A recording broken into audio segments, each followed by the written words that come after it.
Good morning, good afternoon, good evening, legendary podlers. This is Jack with Even Footing Games presents Table Talk for our legendary Avatar The Last Airbender-ish setting season. Now, the fun thing is, first Things got complicated. Things got a little complicated. And this episode is actually about why.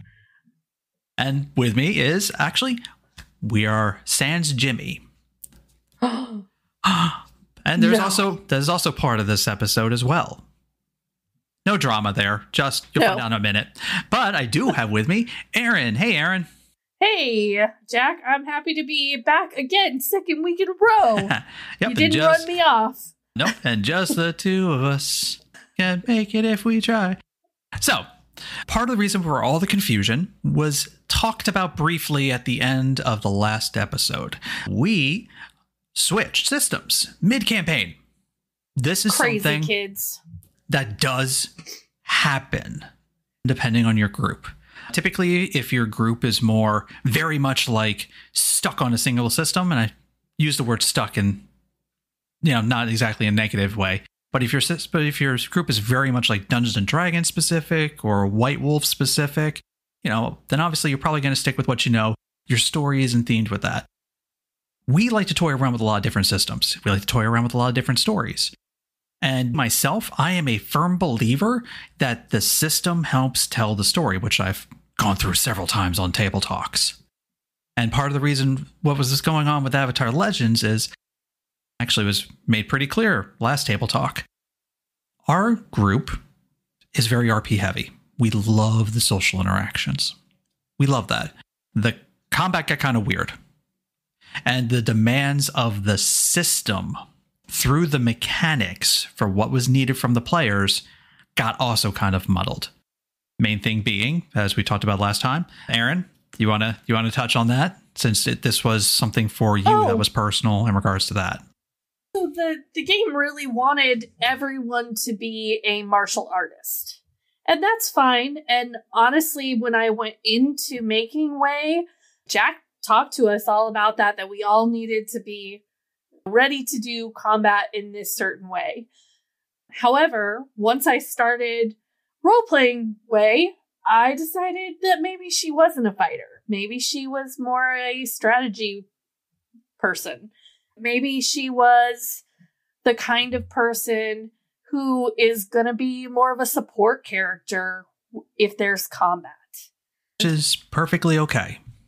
It was a little hard to do in the Avatar Legends system. It wasn't difficult. It was just different. Like, obviously, from my perspective as a GM, and that wasn't like it would have been too hard for me to think, okay, Way is not worried about calling something physical harm. Way is talking about, strategizing or causing, environmental or, situational, which is doable in Avatar. We're not saying it's not. It just gets awkward especially when, the decision was made on Aaryn's part. And it's not as if I'm, like, Aaryn didn't tell me or anything. It's maybe Aaryn just didn't realize things were going that way until it became an issue. And sometimes that happens. I've said several times. I make characters, and sometimes I have an idea in my head. The moment I either, like a session or two, the moment, like a certain moment can happen, suddenly I'm like, no, that's not wow, this character's really not who I thought they were. I think that happens to all of us in game. Like, we have a grand idea, and then in the situation, things change. And it's just a different person than you envisioned. Yeah, and again, that's not a bad thing. Granted, some systems handle it differently than others. For example, like, let's throw in Dungeons and Dragons. Unless your class is different somehow, if you're something like, well, I was a warlock, but really I'm actually a rogue, that's not going to happen. Who your character isn't really in your sheet that much, except for the flaw and your bond and stuff that most people end up ignoring anyway. Right. But in a narrative system that is heavy about who your character is, who they are, why they do things, what motivates them, what pushes them, what drives them, yeah, that could be a problem. And we even had an issue almost right from the get-go with Tinwa. Lisa picked the icon and then was like, when she really got looking at the icon, she's like, I don't think this really fits my character. But then she ended up growing with it anyway, and it still worked, but it was still clear that like a lot of the playbook specific stuff really wasn't going to apply to Teen Mall that much. And it's hard when, especially if you're new to a system, having to pick all of that is so integral to your character before you even know how the system works can be difficult. It can. Powered by the Apocalypse is a system where, yeah, the playbooks normally do a lot of that. I find Avatar to be one that is extremely extensive in it, though, especially with like the balance. The balance has to be very specific. Like your character has to have that problem. There's no ifs, ands, or buts, or otherwise you're not using balance. Like when the first few sessions, yes, I know that I was kind of gauging the arcs to be very specific towards certain characters, but also with other characters, balances mingled in. I could not for the life of me figure out how to put in like ways too much. Ways balance. I could not think about how to do Team Wa's balance too much. I could create situations where I could, but at the same time, it's sort of like, do I force this? You know, like the characters are not pushing that sort of drama. Then at that point, I would be forcing that kind of drama, which in some cases could be good, could be bad. It's a gamble. I also think about the balance mechanic that it is pushed as a kind of either or. Yeah. When I see the ideas as not opposing and that can be hand in hand. Yeah. You can value tradition and still want to progress the society. That was Way's balance, was tradition versus progress. And I think that both of those were very important, helping society in general, while also safeguarding knowledge. I didn't feel like those were in conflict with each other.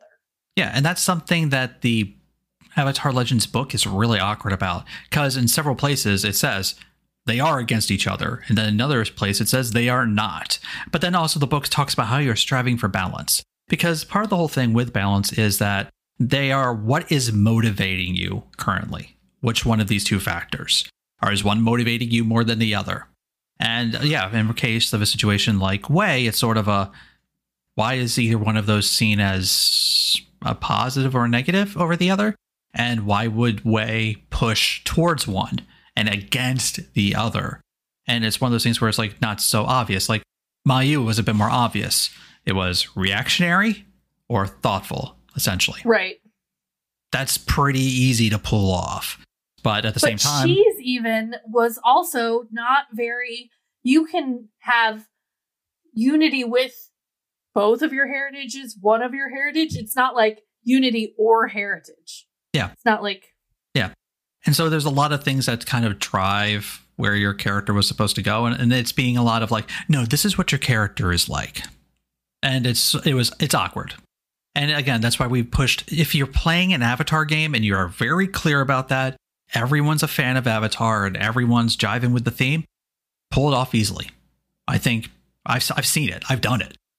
But if not everyone's jiving with it, if everyone's do something a little different, tell a bit of their own story, that's where I think it gets muddled. And I think that's where we had a problem.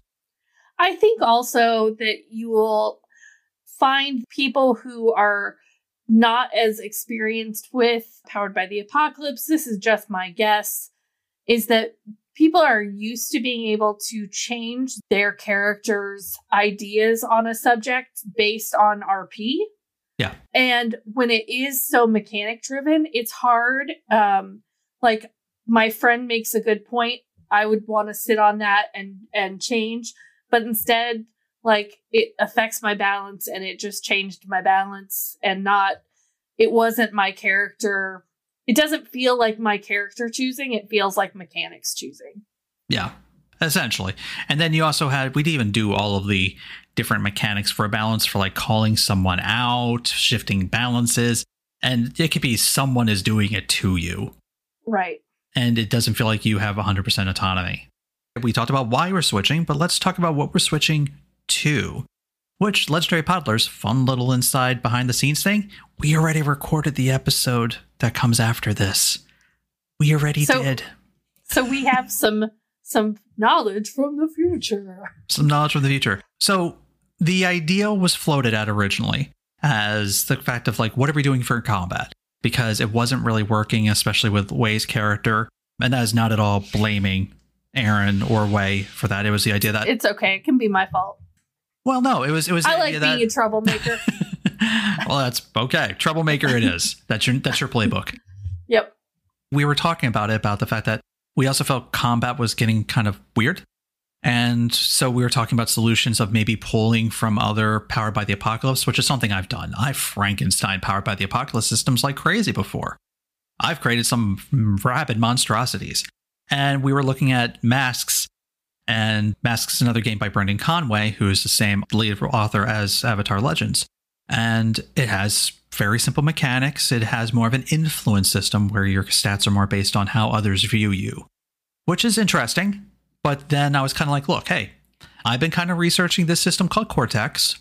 Even Footing Games is actually in development of a new system, which Jimmy's mentioned a few times, called Potential, where it's going to be very much a plug and play type of system, where we're going to have a few base settings for it, but we're also going to have eventually a setting breakdown where you can pick and choose mods that you wish to attach onto the game. So I've been doing a lot of research on Cortex, which is a game similar to that. And I floated, hey, how about we give this a shot? And we were all thrilled to look into it, knowing that it was something akin to what we were doing with our Potential system. Yeah. And also it's still RP heavy.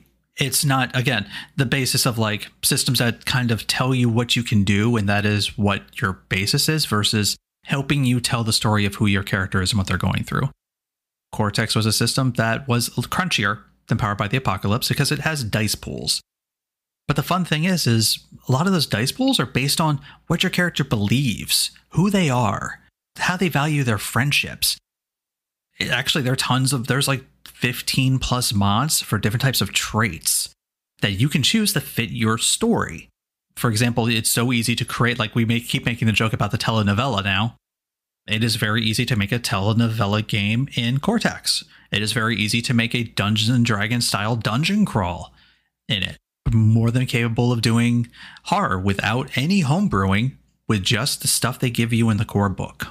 And it is doing the characters in this way was a different process, because it literally was sitting down and writing statements that we thought went with what our character believes on a prompt. Let alone the distinctions, which is one of the only traits that the game really demands you use, which distinctions just are ways to describe your character. Like, let's take Wei, for example. Wei, what are your 3 distinctions? First off, we have 3 categories, which you can also change based on your game. I chose for them to pick kindred, which is their heritage. Vocation, which is kind of what they do. And then a quirk, which is kind of more in line with their personality.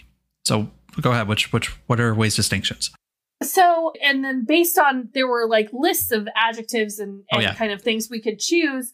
So Wei is an Earth Nation isolationist. This is because she is from the Earth Nation. However, she is really mostly part of this group of the library. They're in the Earth Nation, but not of it. Yeah. They feel separated from it. The Wangshitong Library is definitely its own thing. So that's what I chose, and that gave me an ability based on that. The special effects. You get special effects on all these distinctions based on that. Special effects are fun little things you can activate that speak to who you are, that you can actually manipulate the mechanics of the game. So, for example, for Isolationist, Earth Nation Isolationist, what special effect did you get? So it has to do with fellowship, and when I use my kindred, my heritage, my background distinction in a test, a contest, or a challenge, which are the 3 types of roles that you would do in the Cortex system, I get to keep an additional effect die and grant it to another character as an asset. So basically what that means is Wei creates something, either it be encouragement, an object, or something that can assist. And not only, generate it for herself, but also give it to a friend, which is something that people, you normally can't do without spending like plot points and stuff, a currency that's used in this game to do cool things. And Wei can do that for free. Yeah, And it goes a long way toward being kind of more of a support in combat. Yep.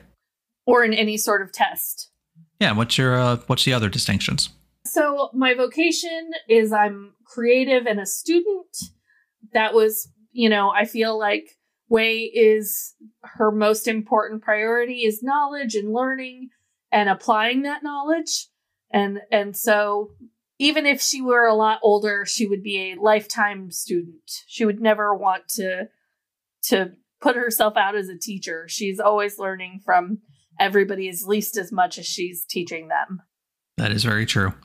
And your quirk, which is your last distinction. I got this one and I thought it was very appropriate because it's called There's Always a Way, which just, lets me kind of manipulate things to help out for challenges. And Legendary Podlers, I'll have you know that I wrote that in for her, and I purposely put in There's Always a Way and spelled it out way, and she seems to have fixed that. I didn't fix it though. Really? I think the spell check must have done that. Oh, I spelled it out as way. There's always a way. So those are the things, again, that are always in every Cortex Prime game.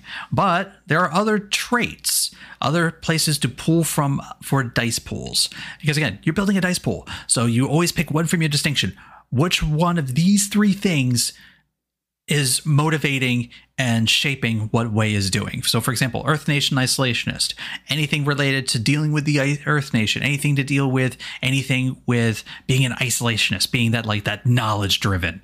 Creative Student, anything to do with Wei's creativity, anything to do with what Wei has learned. And There's Always a Way, which is Wei's logic, Wei's, ability to build, ability to think things through. And so that you need one of those three to do a role. But now that there's the other traits. The other traits, there are 10 plus different kind of traits that the core Cortex Prime goes with. I picked the ones that were very much associated with Tales of Xadia. Tales of Xadia is a book, a whole setting book and rule book based on Cortex Prime. It's based on the Dragon Prince, which is also shares a lot of creators with Avatar: Last Airbender, ironically. And I chose a lot of the traits from there, but I also added a few. So I thought about what is important to our game. We've already done a few sessions, so it was actually pretty easy to work through that. I know that the players demanded we keep the attributes, and we keep the attributes from Avatar. The creativity, focus, harmony, and passion, not a problem. We did that, and we just transferred over which ones were highest, which ones were lowest, and assigned the dice values as needed, which the dice values are 4 through 12. 4 being low, 12 being high, or rather 4 being not so important, and 12 being extremely important to your character. And then I realized also that we were doing a very social game about world politics and characters' thoughts and feelings on things, so obviously values seem to be a shoo-in. So we have 6 values, and I wrote them in to figure out what exactly are the values of this world. I drew a lot from the Dragon Prince, but I tweaked a few. I did devotion, which is towards how the devotion to each other. So it's basically driven to help others or driven to help each other. Glory, in it for yourself. Honor, I had to throw in honor because our beloved Zuko. Freedom. Freedom is, being that free, not tied down by rules, not tied down by government or anything like that. Mastery is all about your skills, and truth is all about that knowledge seeking. So real quick, Wei, what's the values looking for Wei there? So really obviously truth is her number one priority. She, that's all about what she thinks is the most important. And I also think based on conversations that we've had in game that I think that she doesn't think very highly of any one person. That knowledge is a product of everyone's experience together. And so glory would not be a big priority. So glory is her least. And then with everything else being kind of there in the middle. Yep. And all of them have a statement that is basically an internal thought of Wei's thought on that value. And that helps Aaryn pick which one does she feel that Wei is picking from. Now, granted, sometimes values don't apply. It's not a distinction. It's not 100% needed.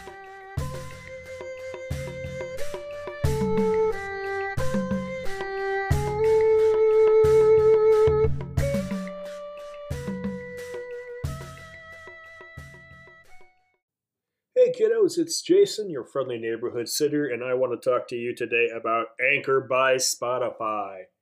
Anchor is an all-in-one podcasting app that lets you edit and record your podcast right from your phone or computer, and then host it on your favorite podcast-catching website.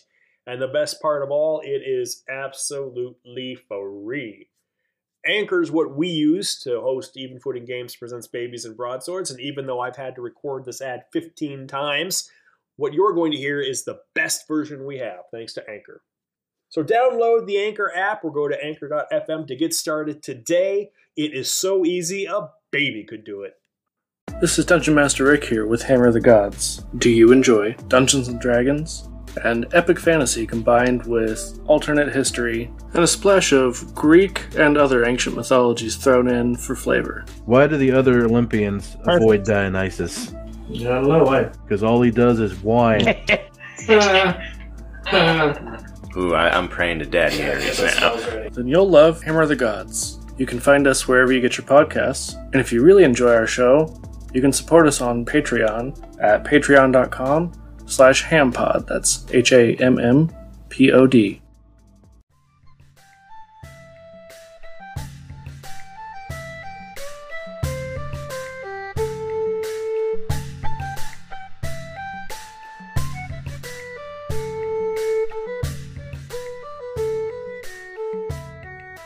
So, for example, Wei, what's your specialties? I have the learning that I have done from the library is, my training. And then I have that I'm a strategist and that I am perceptive. Okay. And your assets? So I have an asset that was above and beyond how many we would start with, because I also have the stolen paperwork from the Fire Nation and that Earth Captain that we swiped their plans.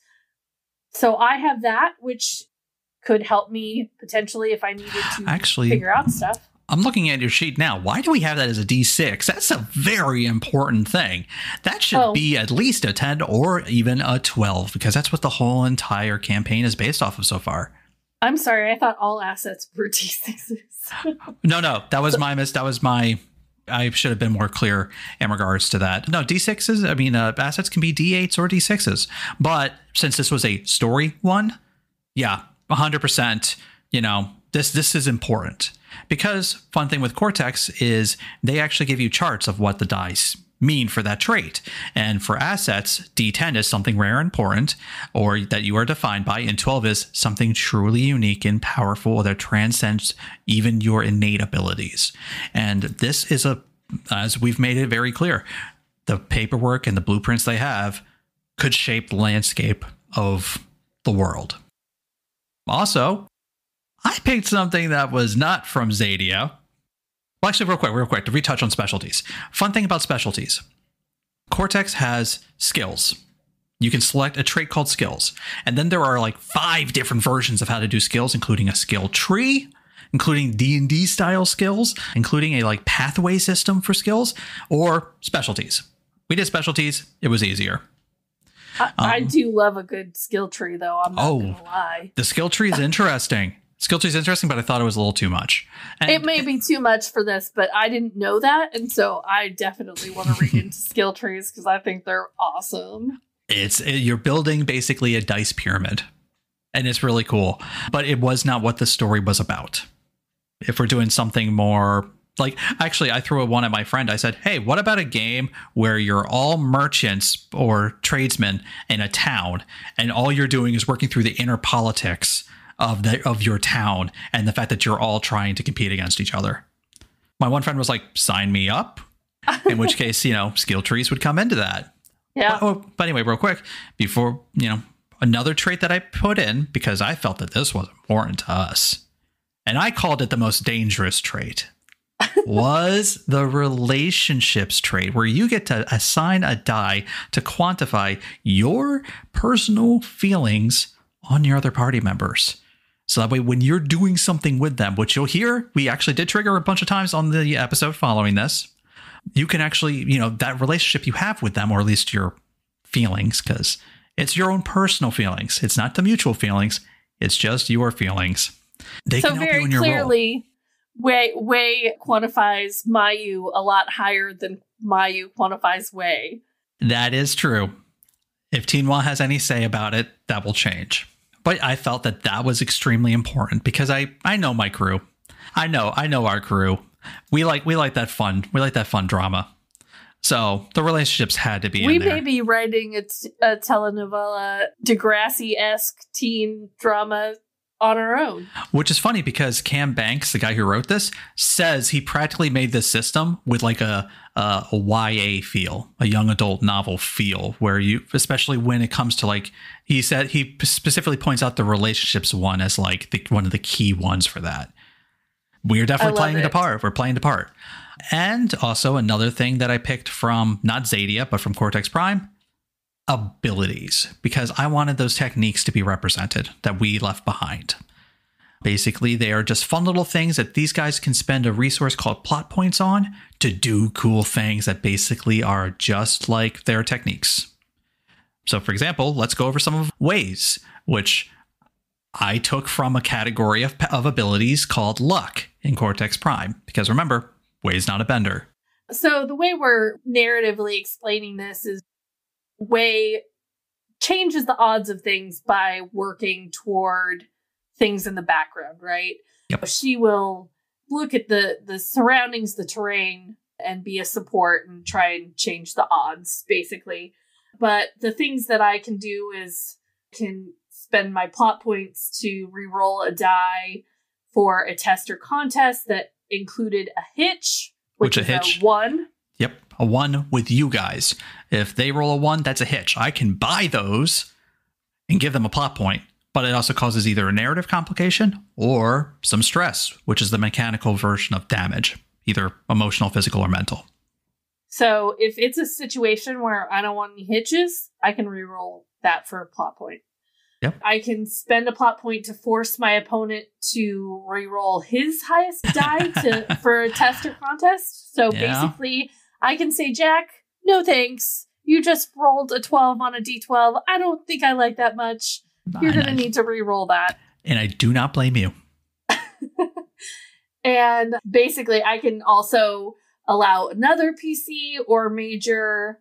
I don't know what a GMC is. It's the Cortex version of an NPC. Okay. To re-roll their die for a test or contest. I can't let them re-roll a hitch, but I can only do that for myself. I can spend a plot point to get a clue about something that's going on, and I can step down an effect. Hold on. There's a caveat to that one. Chance upon a clue when you aren't looking for one. That is very specific. Well, sure. Think of it like passive insight or passive perception. Yeah, that's true. But the thing is, just a little technically, don't I have to ask for it to use my plot point? Well, yes, but it's the idea that Wei is not looking for it. Got it. So spend a plot point to step down an effect die.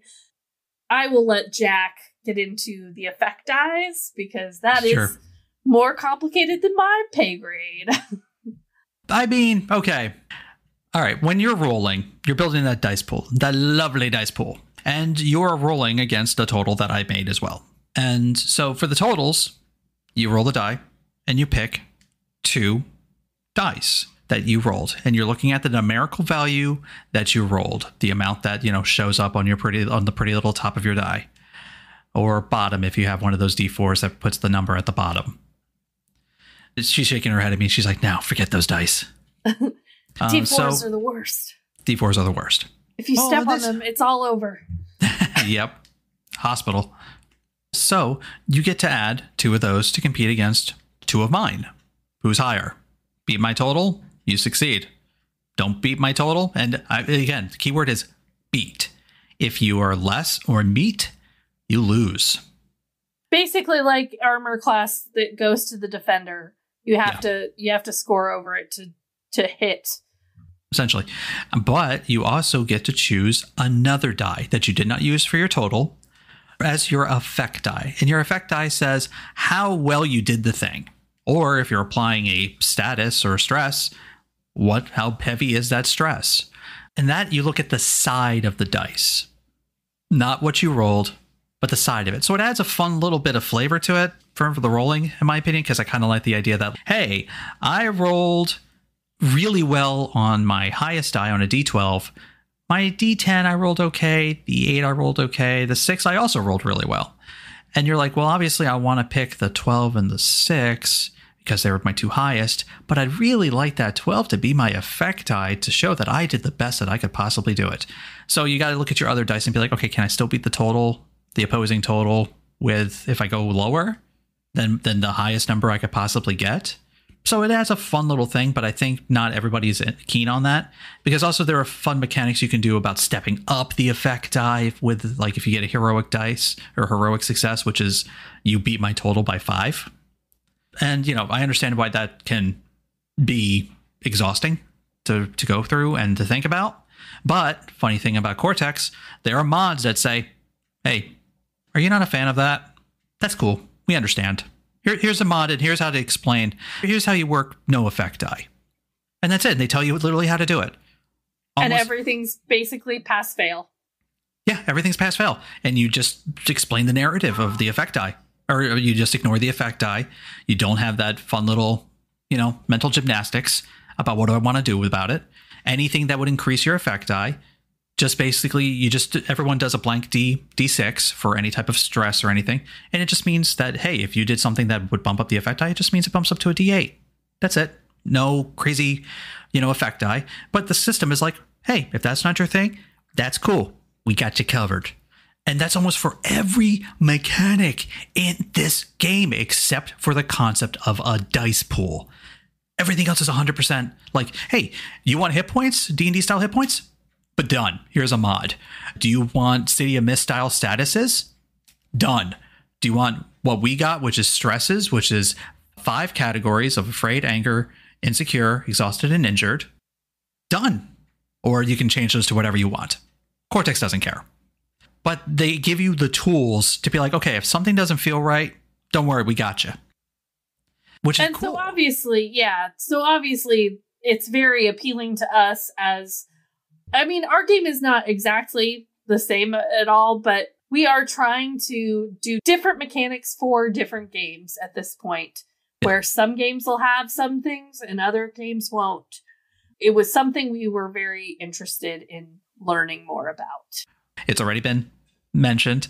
Legacy Drive is our next project. So we're really focusing on what kind of story do we want to help you tell? Because here at Even Footing Games, we want you to play games you'll get a kick out of. It's amazing. I love that. Great use of that slogan there, Jack. Yeah, thank you. We only just established this thing. Well, it's actually been on the website for about almost a year, but Oh, whoops. I work here. Why do I need to look at the website? Anyway. But yeah, we're looking to do the same. So this is also why we switched to Cortex. Because it's just to try that out and see what that looks like. Like, for example, after the first session, I'm already considering other mods. It's not going to change the game drastically, but I've already got some opinions from the players about what they think. Maybe they're like, okay, maybe we might want to look at this in the future. I'm going to try it for a bit more and see what we think for certain things. And I can easily mod it to fit what our crew wants. I think that there's another interesting point. Perhaps you are a nerd like us and like learning new game types, and you don't want to abandon your current game. This is one where you could learn new mechanics and still tell the same sort of story you were probably telling before. Yeah, which is one of my big things, because I am known in certain circles to be like, hey guys, check this out. But we're in the middle of a campaign. Yeah, but guys, check out the system. Okay, but we're in the middle of a game. Can't we try it somehow? I'm like, can't we do a one shot? Can't we maybe, try it in some way? And so the fact that this is a system where I don't have to do that anymore. I can actually just sit there and be like, okay, well, here's a fun mechanic. Let's try that out. I feel like it fits what we're doing. Or even if I find a mechanic from another game, I could probably make it for Cortex. That's I can make something similar. Cool. I've already thought Especially if you find that you need to add something to your game. There's a piece missing. Yeah. Well, again, the core thing is the dice pool. If you have to be okay with the dice pool, other than that, everything else is multiple. Also, I will give a shout out to the Cortex community. They are a great community. I've been asking tons of questions on their Discord. I've been talking to the actual developers. I've been talking to Cam Banks. They give me tons of advice. They help me they help me shape some of the Avatar game. They're really excited to hear about how this is going and how, what we're doing. Also, my Turtles game, they're like, why is there a Turtles game being played and I'm not in it? And I feel like lots of people are feeling that way. Every time you talk about it, I feel like probably somebody's like, and why am I not playing this game? Which actually, real quick, one cool thing about catalysts with Cortex, which I will say, that is, we knew at the end of last session that we were doing Cortex. And that is part of the reason why Ren is the way Ren is. Because Ren, I wanted to try the catalyst system. You'll have me explain in the next episode, because I think Lee specifically asks about it. He is basically an NPC that is considered important. He is important to your journey. He can help shape the story, and also you guys can help shape him. So he has basically half a character sheet. Like, he shares a lot of the same traits as you guys, but attributes, he doesn't have that. He has a catalyst die, which you guys can actually affect based on how much you interact with him and how much he starts to matter to you guys and how much, you matter to him. So the more important he becomes, the higher that die gets. Jack, after having played this session, though, what happens if we scare him away? Spoilers. I'm not going to spoil anything more than I'm just wondering if we can run him off. I mean, narratively, we try. Narratively, if you guys run him off, I don't need a mechanic. You just don't have a catalyst then. But catalysts also work for big bads. Because part of the whole thing is that die, that catalyst die, when that builds up to 12, and if it jumps up one more, I get a free narrative awesome moment with that catalyst. So, for example, I feel like if you were doing an Avatar game, that's it, like it's kind of like first and second season Zuko almost. Yeah, definitely. I would also say it is season 3 Suki. Okay. Where Suki is there. She's not really important, but she does shape things. But occasionally she gets really cool moments. Yeah. And that would be her catalyst die getting up there. And then the catalyst die gets up there. She does something amazing. And then the catalyst die drops back down to relegate me from making them doing cool things all the time. Right. And the same thing goes for a bad guy. So if you guys are encountering a bad guy and I have my catalyst die pop, I get to make something happen in his favor, his or her favor. Where, let's say, they could leave. They could magically teleport away or something. There's actually mechanics behind building up to those moments. And I really like that. Granted, I didn't explain all that during the episode, but that was something that is now attached to Ren. The other thing is we will get more into the mechanics of this in our rules talks from here on out. Yeah, while we've gone over all while we finish the rest of this season. I'm trying to think of the next topic. If anything, I think plot points. Probably plot points, because plot points are something that the players strive for, and something because, okay, I've already run a couple sessions of Cortex in a lot of different games, and the players didn't so much grasp the plot points, and they're like, "You're rolling really well. I can't do a single thing about it." I'm like, plot points. Plot points, you can affect my roll, or you can affect your own rolls and your own dice pool, your own effect die. You can do all of that with I feel plot like points. Plot points are very similar to how Babies and Broadswords treats cookies. Yes. In a way, yes. It's almost like currency for your character because it's how you do things. Actually, it's basically nailed it. I didn't even think about that. That is almost 1-to-1 on that. Yeah. I mean, obviously, we also use it as an actual currency for trading things, but I think, honestly, you could probably also do that if you wanted to mod it in this way, Yeah. but it's like money. I will say that Cortex doesn't really have a money system, surprisingly. It does have a resource system, which I guess could act as a currency system. Yeah. And now that I think about it, it really could. Yeah. I'll look into that. Again, this is the thing about the system. I can be like, I can work that. Or I can go ask on the Discord. Again, they're really nice there. But you know who else is nice on their Discord? We are. Ooh, we are really so nice. Come say hi. Somebody recently joined our Discord and they were like, everybody said hi to me so fast. And I was the first we one. like, I was like, hi. We're like, yeah, we try to be very nice right away. Come join our Discord, play games with us. Yeah. Become a patron where we actually play games with our patrons on occasion. We're actually looking to do monthly games with our patrons. In fact, starting, depending on the time of this recording. Yeah. In August, I will be doing the first one where I will be running masks. And also, I've gotten permission to maybe run a Cortex game, but it'd be a very much of a not a anybody can jump in. Anyone can jump in. Patrons get first grabs. If you like hearing us, you're like, man, I wish I could play with them. You can. And also, when we get playtesting potential, patrons get first dibs. Yeah, and actually, where did a lot of our playtesters who are currently playtesting in our potential game? They're patrons. Discord members. I don't think they're even all patrons. They're just people who are in the Discord who said, yes, I want to play test. And funny enough, I'm actually a player in our official playtest. So they're getting to play with me if you have any, if that you value that at all. I mean, I don't know. Yeah. And Jimmy. Jimmy's the one hosting and also designing the system, as you probably have guessed from our previous table talks.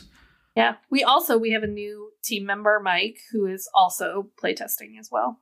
Yep. And also he's going to be very active on streaming, and which we're going to try to do a lot more of, both, tabletop gaming wise, video game wise, even just, watching us all goof off and play like Jackbox or something together. So thank you all for joining us. We value each and every one of you, your opinions, your thoughts, your love, your criticism. We love and value all of it. Please come in and share any of that with us. Come in. We're pretty nice. Hit us up on Discord, on Instagram, Twitter, Facebook, pretty much anywhere there's social media. We're probably on it. More than likely. We don't do TikTok very well. We've got a TikTok, but we don't do it. Yeah. Don't judge us. I'm We're sorry. Old. Yeah, most of us are past the age of TikToking. But again, thank you all. This is Jack. This is Aaryn. We're trying to make a game that everyone will get a kick out of. Gotta keep those kicks coming.